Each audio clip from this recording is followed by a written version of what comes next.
হরিপদ একজন সাধারণ কৃষক, কিন্তু তার মনটাও অসাধারণ। সে বাংলার গ্রামে থাকে। সেখানে মাটির গন্ধে জীবন শুরু হয় আর শেষও হয়। প্রতিদিন ভোরে উঠে সে মাঠে যায়, গামছা কাঁধে, হাতে লাঙল। তার বিশ্বাস, মাটি কখনো ঋণী রাখে না।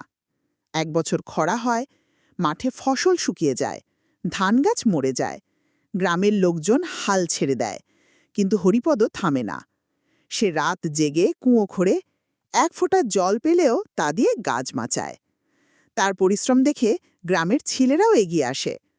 সবাই মিলে আবার মাঠে কাজ শুরু করে। কয়েক মাস পর সেই শুকনো মাঠে সবুজ ধানের ঢেউ ওঠে।